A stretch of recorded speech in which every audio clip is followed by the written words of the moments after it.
Hello everyone, welcome to Trackside Talks episode 14. 14? Yes, 14. Sir, Sure, I thought 15. you've been missing for so long, sir. Really? Not 1 week only. This joke has been running from last year. No? I ran from Now Singapore the one to who's somewhere holding the else. record is him. Huh? Only record. This episode is powered by Xandro. Alright, episode 14.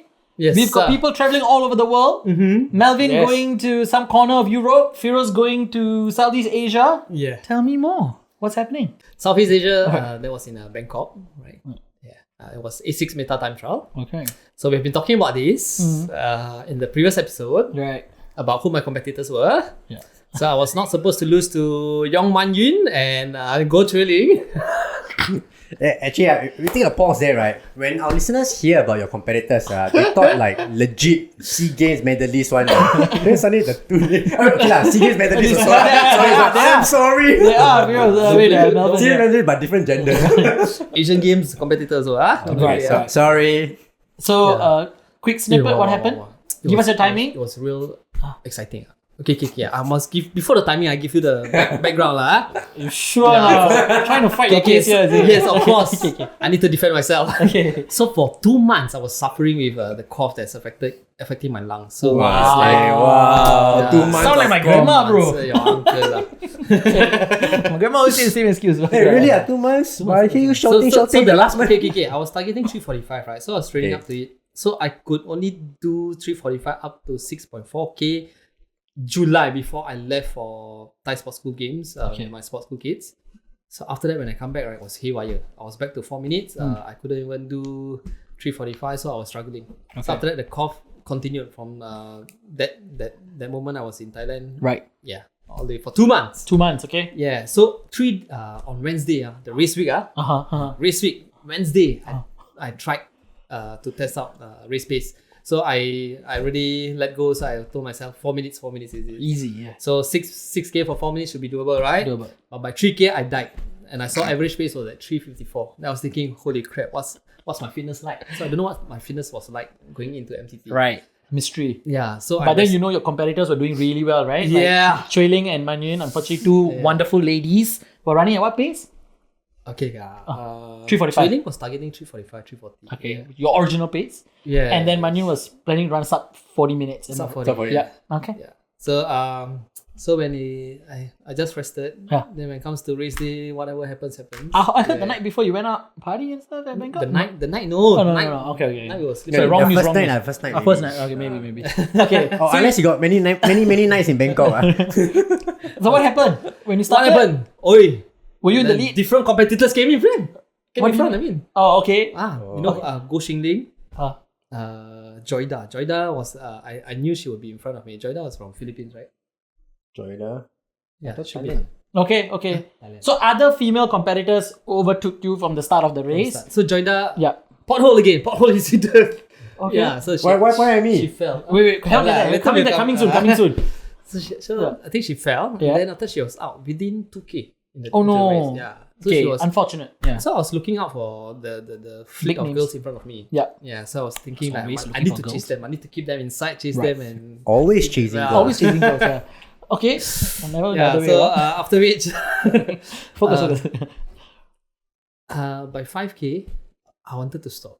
I mean, I was going good. I look at my first K was 340. I said, not too bad. Okay, let's maintain. Right. Yeah, then it was about 340 something, Right. 350s. Okay. Yeah. 5K So- mark. Yeah. Okay. So by 5k, I saw Arif. He Okay. was done with his race. Then he was just trying to help out other female runners. Yeah. Arif was done with his. Oh, he ran a shorter distance, is it? No, Oh. No. He He's really fast. He was not feeling good as well. Okay, he a dropped lot, out. a lot of them were either injured or recovering from Sure. sickness. Yeah. So Manny and Chuling was behind me. Yeah. At that point of time, 5K, exactly. then you saw a Pattaya store and then you like decided to take a break, is it? So I saw Arif Okay. stopping already. Stopping. He said he was done his race. Right. So apparently he ran 323 or 322 per Right. K for 5K. Then after he said he's taking too much. Saw then it. Yeah. So after which he asked me, where's the Manny? Yeah. That's why I say, behind. I think I went faster than 4 minutes. So I left them behind. I was supposed to pace them. Like, in a showing way. off. Yeah. We wanted to run together at the start. Yeah. Yeah. So I left them behind. I went on. Okay. Bad pacer. Okay. So by 7K, I hear Arif cheering the person he's facing. Right. And eventually it was pacing trailing. And Oh, damn. Two of them took me down at I think the same 7K. time? I mean, he was pacing trailing. Okay. So he took me down. Yeah. And he was an excellent pacer, bro. Right. He was shouting and cheering on trailing. He was asking her, do you need water? Wow. She said, no, don't need. But Arif went to take water. Then Do drink you it want some? Yeah. Then she took. Okay. Very nice guy. Okay. Arif was excellent pacer. Okay. The distance between me, so I gave up at 5K plus, right? So Xingling opened up the gap. Okay. Who else? Amelia from Malaysia came in also. Another Vietnam girl also came in about 6K, 7K. Right. So they were far ahead. Right. So personally, I felt that I was at my max. I couldn't chase. Sure, of course. But the amazing thing was, Arif and Trading, who just cut me at 7K, chased them down. They were like probably 200-300 meters Into the race. Yeah. away from us. You know? Yeah. Literally, you need to run how much faster to chase them, right? Yeah. And Trading did it, bro. Wow. And when I was approaching the stadium, I heard the MC announcing loudly like the top three girls are going head to head, neck to neck in the last 200 meter. I was thinking last 200 meter. And I just came into the stadium. Last 300 meter. So they were already going into the finishing. So long story short, you came in, you lost to trailing. It's fine. I lost to 4 girls. It's okay. The other girls is not proud. The main thing that we were supposed to fight was with Manyin. Manyin only, yeah. Right. So trailing was a... Training was a... we knew it was going to happen. We knew it was going to happen. It's fine. But where was Manyin? Our dear Manyin. Oh, she was behind. She also wasn't feeling good. Okay. A week before, I think she had a race. Then The triathlon. Right. So she went hard. So I heard from her, might be fake news, but I heard from her, she's going to take you on at Garmin Run. I believe she would lah. After what happened, after MTT, I was down fever 1 week out again. So right now it's 1-0 to you, but she's going to fight you at Garmin Run. We shall see lah. Okay. I'll still give my best. All right. Big round of applause for Firoz for doing his best at MTT. And now for you, sir. Yes, sir. Took a flight to Europe to find a very nice hole. Before you ask me about my adventure with potholes, yeah. Talk to me. Yeah, I want to find out. So at MTT, right, was Xingling leading all the way. Yes. At the start, I thought she was all the way leading. Okay, you know I'm a mid-list runner, right? Every time. Are you? Oh yeah. Okay. I remember you lah, but as in every time I track, when I start, I'm the fastest starter. I'll always be. I know that one. Whether they want to cut me or what. But this time now, I lost to Xingling and Joyda. The two right from the gun. Yeah, right from the gun. They took you down already. I was thinking like, what's happening here, man? That is actually a conversation right from the start. for another day on how that whole thing went down. But it's good to see that our female competitors are not afraid to toe the line with our guys and beat them at the start as well. So amazing. Yes. Humbling experience. It's okay. No, it's okay. We love you still. My time is over, bro. Wait. Side dog still need to have something. Okay, Mr. Melvin laughing in the corner very happily. Tell us more. Come on, man. In a quick minute or two, Berlin. Because the whole race lasted for a minute or two only, right? Nonsense. This guy ran 10K only, right? Cover like as if the marathon. Precisely. So you must give us more. Let's go. But it's okay. Exciting. Yeah, I forgive you. We forgive you. Okay. Yes. I went on my Berlin adventure. Everything was good. Everything was good right up to race day. Actually, I was really feeling good. I did a small little workout 2 days before the marathon. Right. Like 4 times 1K. That was in Berlin already. In Berlin already. Okay, yeah. nice. And I thought it was good signs. I had 1K and then I was doing between like 342 to 338. And the heart rate was 130. Wait, you're running at 340 per K. Shut the hell up, huh? No, I'm not complaining. I'm just trying to understand. And you say your heart rate was 130. Yeah, so it was really good. Like everything was You're fit. Yeah. fit until the pothole. So tell the audience, you started off the race. I'm sure you had a good start. Some people overtook you, just like Firoz. But then what happened? Yeah. So anyway, race was good. I started with Derek and Gordon. Okay. In Pen A, and then everything was going well. I started more conservatively, like about 350, 345. Then I moved the way down. Safe. But It was a crowded event. 55,000, I heard. Yeah, 55,000. But I don't blame them. It's an important rate. Yeah, and well, the key thing that happened was that I ran into a pothole. My foot collapsed into a small pothole at about 18 km up. Damn. So I landed awkwardly. Right. One of my foot like collapsed, and I think in trying to I don't know, like Manage counter react, right? Yeah. I tried to like stiffen up body, Right. but I think I pulled a certain like inner groin like muscle. Ah. Yeah. So I continued running for another 7K, but I think that 7K was a bit of a drag and painful lah. It was a lot of soreness at the hip lah. So yeah, so I made that decision to like have to pull out at about 25K. Well, it's a smart move, brave move as well. But it's okay. I mean, it's just Berlin. You can always go again next year. just take a train down to Berlin, right? Simple. But hope you're feeling better. Yeah, better now. Yeah. Well, just now before we start, right, I realized that our dear Firoz, right, has the highest mileage among three of us. Right. Yeah. Three of us. Don't count me in lah. Maybe you want to include Bob. Maybe he got more mileage this week. There might be one more guest that we are expecting. That one cheat code. Yeah, we cannot find. Then we'll find out more. But what's your mileage for this week? 20K. Wow. 20. What's your mileage for this week? I think gonna hit 50. Wow. Hey, but that's a big jump from last week. Last week was 9.6. Okay. It's okay. It's alright. It's okay. But this is a very good segue to our topic for the day. Oh yeah. Right? Exactly. Injuries, stomach problems, potholes. We've got a whole list of shit that we need to uncover. Right? Cough. I cannot breathe. That lasts for 2 months. Right? So maybe it's a great time we bring in our guests for the day on the topic of training effectively through the lens of a medical professional. That's right, man. Who is our amazing guest for today, Melvin? Let's welcome him. Right. Put your hands together, ladies and gentlemen. Dr. Xandro Lin. I thought it's a Zoom talk. That's fine, don't worry. It's okay, we're going to see his full body. Yeah. This is a legit doctor, right? You can run, alright. Try my best to still getting harder every year. Okay. I think for your mic, let's adjust it so that it's easier for you to speak into it. Yeah. All good. So, Dr. Xandro Lin, the man, the myth, the legend. We have seen you in so many different outfits, and today you're in a very nice medical outfit. Tell us more about yourself, sir. So, name is Jen. I've known you guys since I started running competitively in Singapore. I outside of my running work, I work as a sports surgeon, orthopedic doctor. Orthopedic is a very long term, but it really just means like I'm a bone doctor in a nutshell. So my interest is in sports injuries. So I see a lot of patients, a lot of athletes who have this sort of injuries. And the journey about how I began or like chose to do this was because as a kid at school, I was actually very sporty. So I can this really long scar here you can see from my football days where I used to play a lot of football and not anymore after my injuries.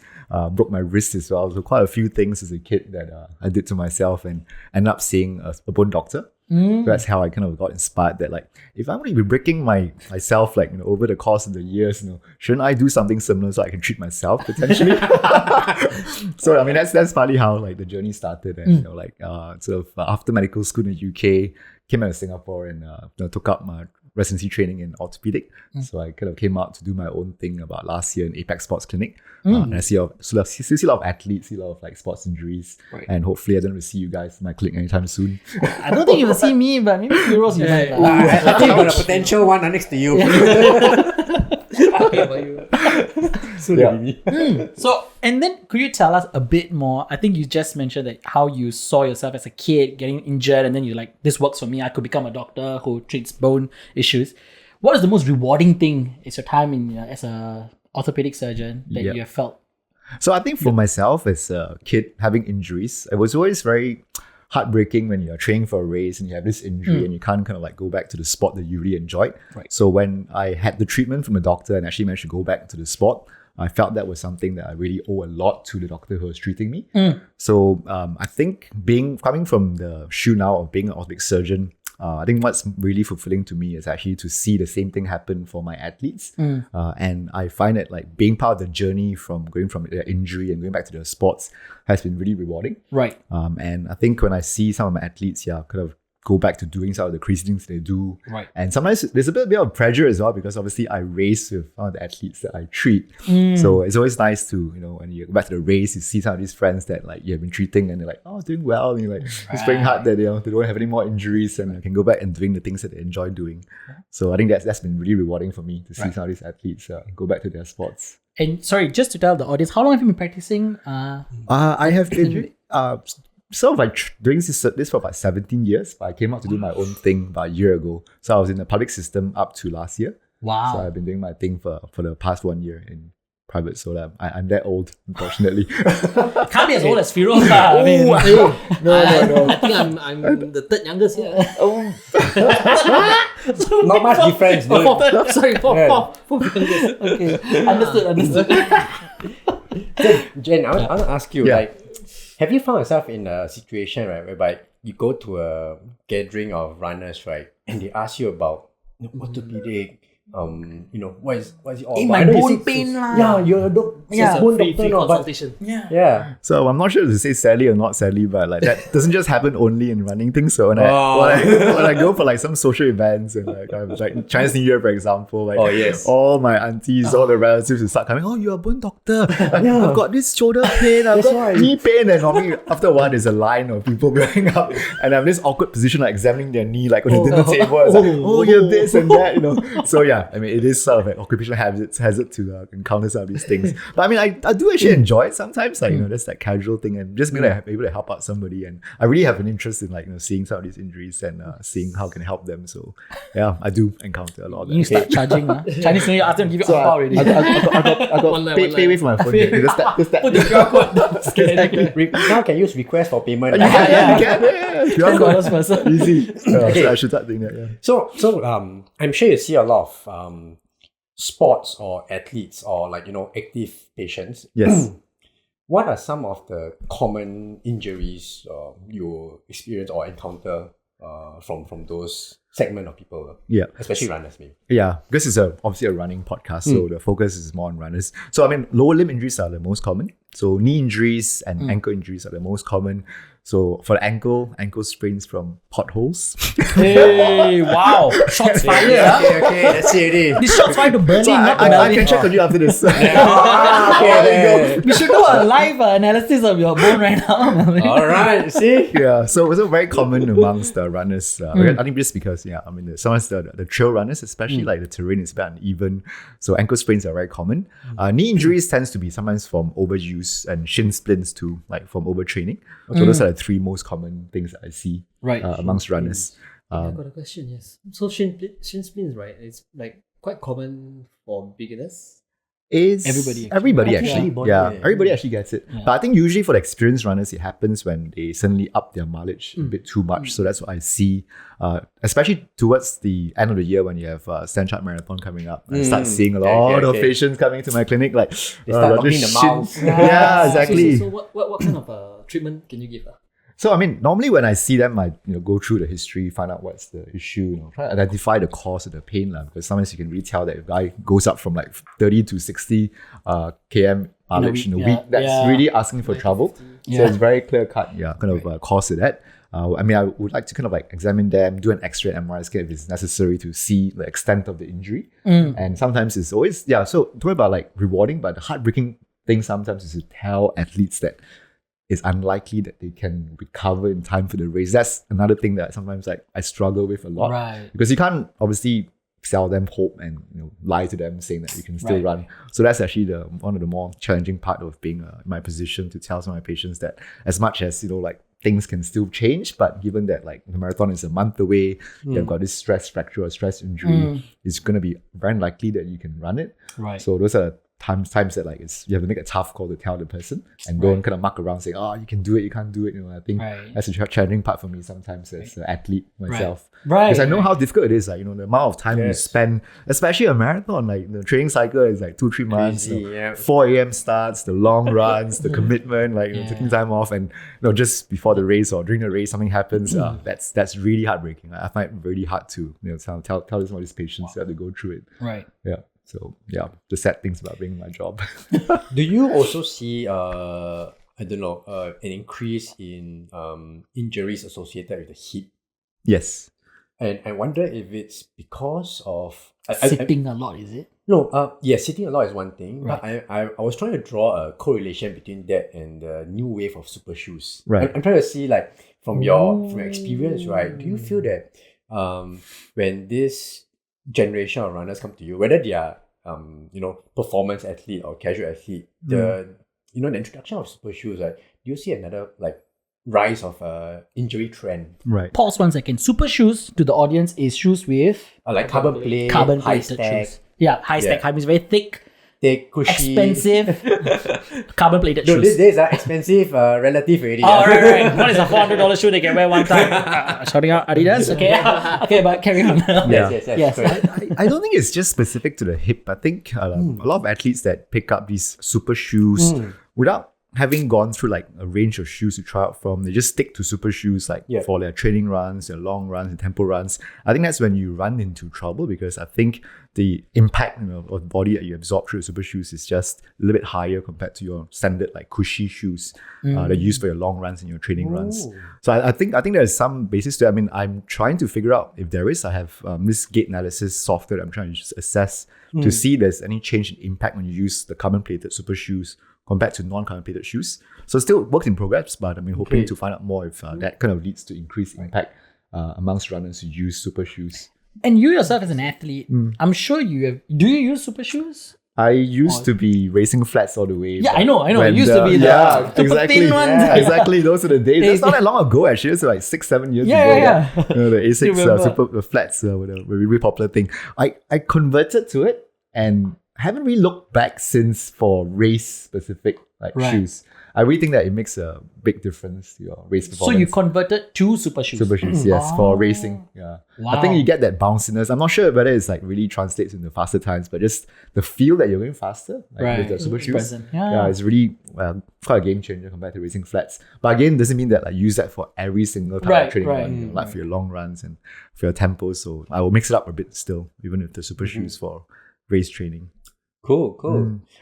I was asking because when the new wave of like thick cushion carbon plated shoes first arrived, I read an article saying that because it took away a lot of like pressure from the lower limbs, especially the ankles, compared to the racing flats, and then now it kind of like the injury trend that they are seeing or observing is that it moved up to the hips, because most of the impact is going there, is it? Yeah. So that's why I said I wanted to ask that to see. Yeah, it's quite controversial, because the reason why there was that whole barefoot running thing that came into the market at the time was because the shoes, the very thick ones, according to the author of the book Born to Run, which I'm sure all of you have read, it's saying that like the shoes were something that we were not born with. So we were obviously born to run. Natural running. Yeah, exactly. So when you do that, like people tend to strike their heel when they run compared to the 4-foot strikers, which is the natural way of running amongst that tribe of super runners that the author was following.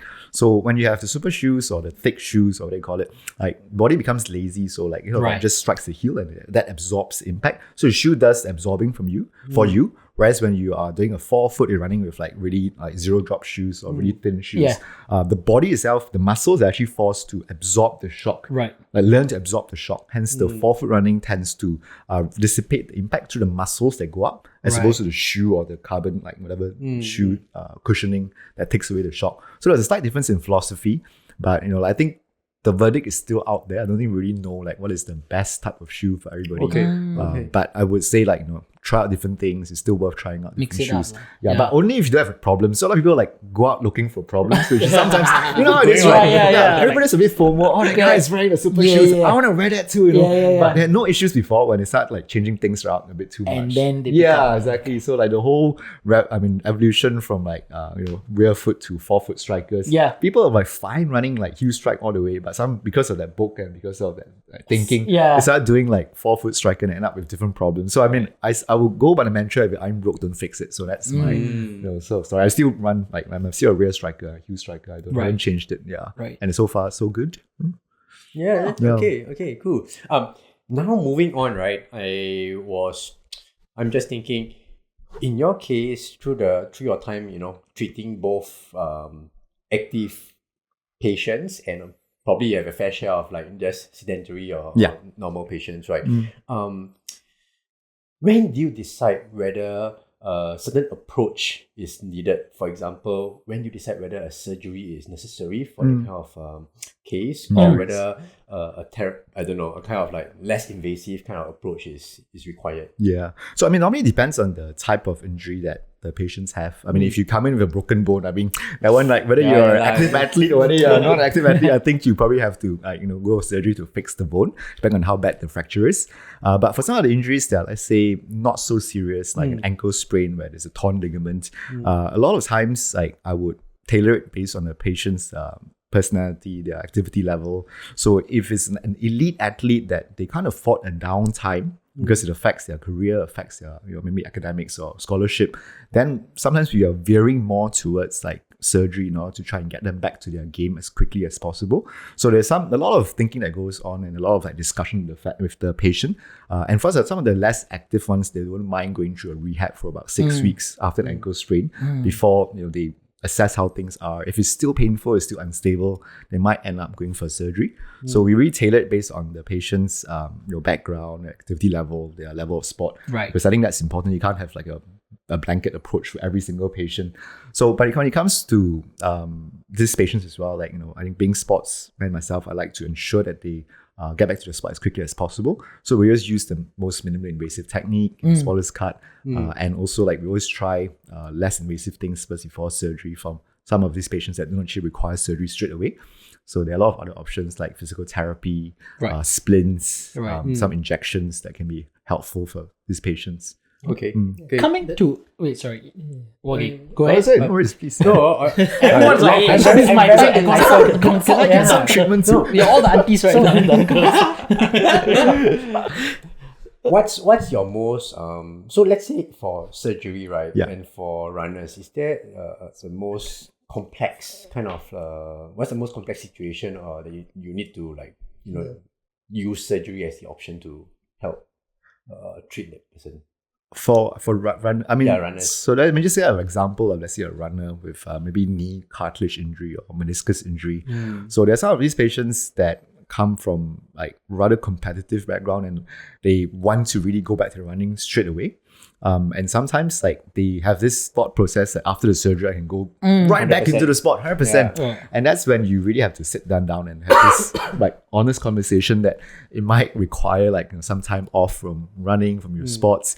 And that's something that's quite difficult because being an athlete myself, I know that the drive to go back there straight away and it's always there. It's like, doctor say 4 weeks. It's okay, 2 weeks is fine. Back doing stuff. So there's a bit of that mindset that you really have to, get into your patient's head that like surgery is actually like the start of this like recovery journey. It's not like after the surgery you can go straight back to a marathon. So I think talking to that patient and having that conversation is really some of the more challenging things. Like surgery is actually the easy part to me. I mean, I think that surgery is an hour and a half, 2 hours. I'm kind of done after that. But it's really the recovery period. And that's when you really need like a good team of physical therapists to help out. You need somebody, sometimes even like a sports psychologist to help out. You need a team of people to ensure that he can get back to the sports. Right. So that's, I think it's I work quite closely with a lot of physical therapists who are really into their sports too. Okay. So I've had quite a few patients that have really benefited from that multidisciplinary approach where you have like people coming in. Like an ecosystem. Yeah, it really is. Them. Because it really is. And people who are also passionate about the sports too, because you need people who love the sports that you're doing because I think it makes a difference to how they relate to you. Right. They understand how you do things and he's not so nuts. I'm quite nuts myself, pushing for the sport. Yeah. So yeah, we had, just a side story, we had like this mountain biker that had a crash, broke his collarbone, and he had a race like 5 days later. Oh shit, okay. So yeah, it was one of those things that we needed a team that could really get him back to his sport as quickly as possible. And you need him as well, like mentally to be able to do that because because like he had a broken collarbone which I fixed. And most people like after that they would take maybe like 2-3 months before they even go back to cycling. And it's not just like a normal road bike, this is like a mountain bike with like terrain, and he was actually gunning for the national championship title. So, that was one of those actually very rewarding things. You talk about how rewarding it is sometimes to be in that position to be able to help somebody reach their goal and their dream.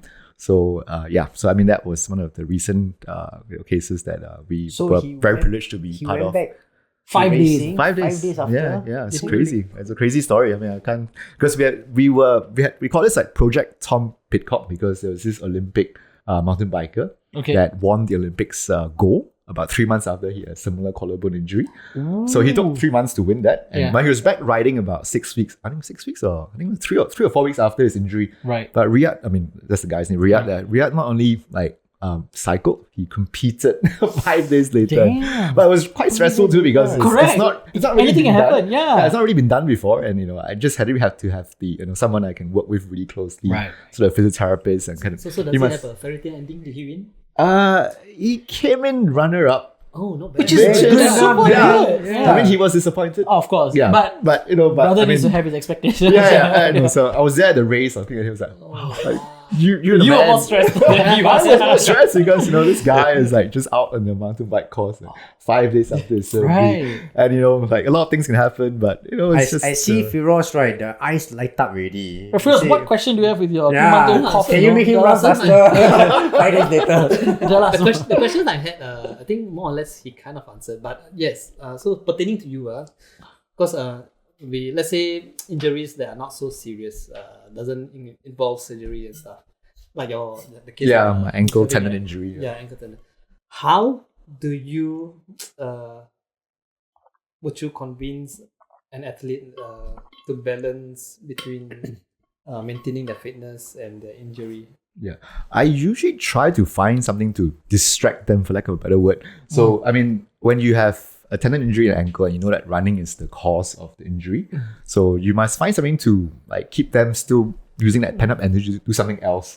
So if they are into something else like cycling, low impact stuff like swimming, I will highly recommend that, like to try and like still use up the aerobic energy that they have to get them going, but at the same time not to be too like discouraged by not being able to run. Right. So that's how you try and like tell them to balance things out a little bit so that they can still run. They can still run. I mean, I will always tell them to stop running, but just to always balance things out with something else to like kind of allow injury to heal and not to discourage them too much. So that's what my if you- strategy sometimes. What if you get someone that's stubborn like me? Like Just say you it's you can't- lah. Somebody, my friend has an ankle injury. Yeah, my friend. My friend got coughing Asking too for much it. already. Yeah. Until now, he coughing. Yeah, that's why coughing. Yeah, until now, see? So if the person can't swim, Person. Oh. if riding a bike, Also got problem. Hey, Firoz, you cannot swim. I can. I'm If sure throw it's me, true you for throw being me in the exposed center of to the pool, I'll be able to swim. Swim Like, back your in life. Okay. yeah, and if cycling is like very boring. If you want to maintain your fitness, so you want to cycle hard. So road cycling is not for those who are doing cross training. So the best way is in the gym. Right. Watt bike or something. Yeah. Yeah. I mean, I think there's still a lot of options even if you wanted to run. I mean, if there are actually some of these like treadmills that take your body weight off, it's called I think it's Alter G Alter G, treadmill. yeah. So it's a bit like a wedgie that pulls you up. Yeah. I'm not sure you've tried before, but there's one actually in the SSI gym. So I tried before. it's really awkward. Like, How's the feeling? so How's the feeling like?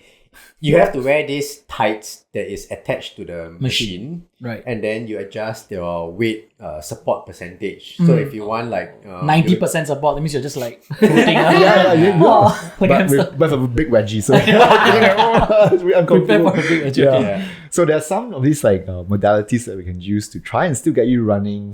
I think there are a lot of tools out there, like the elliptical machine is actually pretty good too, that mimics that. There's the Ellipti-Go. I think it's one of the machines that Matt Kefsegli uses to, like, he's a big advocate. It's Yeah. like a bike, but it's elliptical It's on the like road. big- Yeah, so it kind of allows you to still maintain a bit of the running dynamics, the muscles that go with it. So I think there are a lot of options out there, like if you still want to run.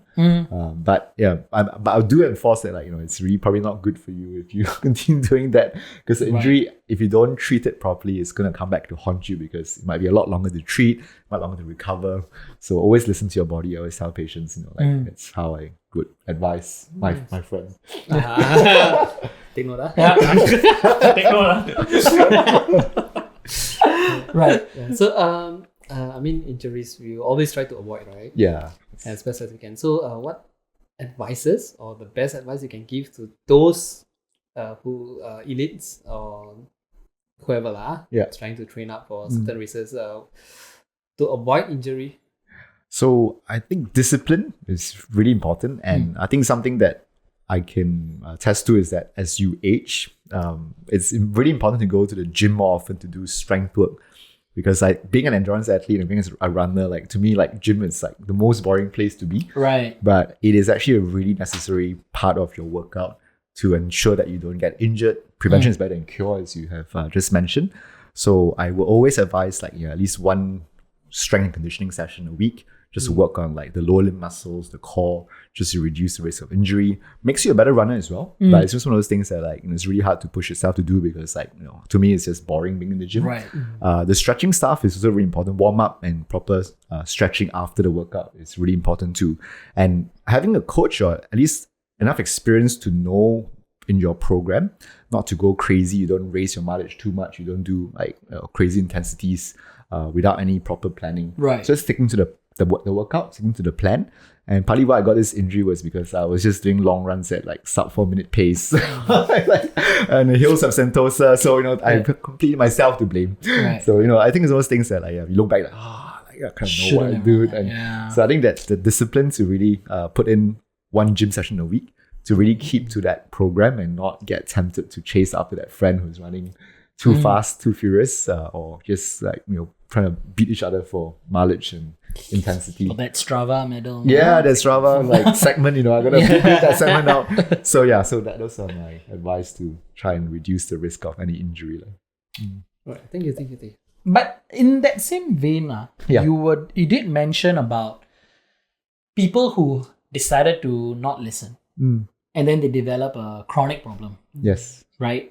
And then how do you deal with those kind of issues? Like, Firoz is he got chronic brain problems. So, and we have, from the time I know him right now, he always, tries to come back quicker than he's supposed to. Look at where is he losing the money and, not yet. So what kind of advice do you give people? I would never tell them that I told you so. That's the As worst much as you want to tell them, right? Yeah, exactly. I'll never come back to you. I think you need to again sit them down and really have that conversation, like to ask them like, is there a reason why, like, is this why you're continuing to wreck your body? I think you must understand that first, like before you can even go on to the treatment, right? Because you can talk about treatment, you can talk about injections, but that's kind of just helping the pain, but you're not treating the cause. Right. So if they just keep on doing whatever you're doing, like they're doing to make the problem worse, like, that's not going to really help out. Precisely. And I think there's some athletes that I like run with, and sometimes like if you run with them, you can tell them that, don't go so fast, just chill out. But like an accountability thing, like a buddy check thing. Yeah. So I think if you have somebody that can do that with you or like with the patient, I think that's really helpful. A group that you can really train with, and there are sensible people that can look out for you and make sure that you don't do some crazy stuff. Wow. I think definitely that's the other one. So accountability, someone to like you can relate to. Right. Because I'm not there all the time, so I need him or her to really have that group that can really remind them that like this race that you're training for is not worth the injury. Right. Just to set up the perspective in mind. That, I think it's about the longevity, it's about the sensibility of running and exercise. Right. So it's not just that one race. Like one step back, 2 steps forwards. That's always my way of trying to tell these patients to take it easy. Don't make things worse than it really is. But not easy lah. It's not easy. It really is. It's always easier to advise than to take that advice for yourself. Yeah. So yes, that's sometimes. I got a question just now when they all had a question. Yeah. Injections. Okay. So I think we have heard of certain terms like PRP. And steroid injections, as the before the surgery, these are some of the options. Yeah. What is the current state in Singapore? Is injections like this allowed? Because back when I was still competing, I remember these injections were still being tested, not really approved whatsoever. What's the state of it right now? And is it still a possible solution for people to look out for? Yeah. I mean, I get asked that a lot. Like people will come to me saying that, what's that magic injection that you gave to my friend? Can I have that too? I mean, that's something that I get asked a lot. And all these abbreviations, like you said, PRP, like BMAX, stem cells, such a huge variety of things. And people are even injecting salmon DNA into things as well. So all kinds of different injections are out there in the market. Right. The research for those are still coming out. But there are definitely some research that points towards benefits of having some of these injections. But just to break it down, like you said correctly, there are 3 major types of injection. Like the H&L is steroids. Yeah. So that's usually more like a quick fix. If you have a niggling injury that's bothering you a little bit and is due to increase inflammation. Right. And you are just trying to get through that like vicious cycle of inflammation whereby you have pain, you can't get better because you can't train and get stronger. Right. So that's supposed to break that cycle like, by injecting the anti-inflammatory directly into the part that hurts. Okay. The second one is PRP, which is platelet-rich plasma. Yeah. For that, you draw blood from your own veins, Right. and that blood gets spun down, and the platelet component, which has pro-healing and anti-inflammatory components to it, is then injected into the sites that are injured. Right. So there's some strict guidelines by the Ministry of Health on how these injections are supposed to be used for. Usually it's for acute ligament or tendon injuries. Right. So those are well indicated by the Ministry of Health. Right. But I think over the years, there have been increasing evidence and it's been being used in a lot of other things like arthritis of the knee. I heard people pump it in the face and all for facial stuff and all, As right? far as I know, that's definitely illegal, but I don't do it. So Look, I heard people fly to Korea to do it because it's legal there. And I think it used to be called this vampire injection. So PRP injection in small micro needles. Correct, into the face. microneedling, Yeah, but I think it has stopped though. I mean, I don't do Right, it. okay. I heard about it for sure. I have some friends who actually went for it. And when they told me that they had PRP injection, I was like, oh, which knee? What happened to you? Oh no, my nose. Yeah, that was a bit awkward. I was like, oh, okay. But no. So that's the PRP. Yeah. I think the other one is it's called hyaluronic acid. It's short for lubrication gel. Okay. It's normally in your knee. Hyaluronic acid. Yeah, so that's a natural component in your knee fluid or lubrication. So in some patients who are a little bit older, like the amount that's produced is a bit less. Okay. So that's usually injected to top up the amount of lubrication in the knee. Right. So that helps with a bit of like better gliding, less. It's like a tire that's a bit worn out. Okay. So you're sort of covering it up to reduce the amount of friction, the amount of like the bumps and all that in the tire. Wow. So those are 3 injections. There's stem cell injections too, but that's a little bit more. I wouldn't say experimental, but there's a lot of different types out there. But those are the ones that are talked about when it comes to injections. Nice. So yeah, for sure. I mean, there's definitely a role for some of these injections, but I'll just be mindful of what it's being used for and who's it giving to you, because unfortunately it doesn't come cheap as well, which is something that patients are big. And some of these think that like after the injection, they can just go out and run a marathon. Again, so like similar principles that, and I think that's when you really have to have that discussion with the patient to kind of manage expectations to tell them that like this really is not like a magic bullet. You still need to go through the rehab, you have to go through like, all the thing and like trying to find out what's the cause of your injury as opposed to just like masking it with things. So, so that's, a bit of a nutshell and perfect. Injections. Wow, that's answered my question. Melvin, look like you got something in your mind. No. I read online that there was this I don't know, this it's called have you heard of Haglund's deformity? Yeah. That's so the extra bone. So the that back there's of the the extra like I don't know the bone that sticks out from your heel like that. Yes. Yeah. I wonder, is that something that's that you see often here in Singapore? Yeah, it's quite a common thing that we find in runners, lower limb athletes. And because of the extra bone that juts out, you can actually rub against the Achilles tendon. So because obviously runners so use our legs a lot more, so it's actually quite prominent amongst runners to have that deformity causing issues. Whether is it like is it with you since young, or is it something that it builds up along the way because you run? Most likely genetic, but running of course like would make it worse, especially if you have very tight Achilles tendon, because essentially that's the bone of the heel. The Achilles tendon comes on the back. So if you have a prominent bone that's jutting against the Achilles tendon, and if your tendon is very tight, you don't really stretch out much, that's going to be an issue because it's going to rub on the back. Okay, of it's the going to be tendon. compressed. Compressed. It's like jutting against it and you're kind of rubbing it, and because it's very tight, as opposed to like people who have like a bit more flexibility from all the stretching, it causes less of a problem, I think, in those patients. So I always advocate like stretching, so condition exercises first before you even consider removing the bump. So that straightforward, okay, I wouldn't say straightforward, but one of the solution is to, I don't know what, saw off the, the bump, is it? Saw sounds like a very scary word. Sorry for the very good, you must give me the medical term. We shave it off. Shave off. Wait, in a very minimally invasive manner. 2 small holes. On that topic, right? Yes.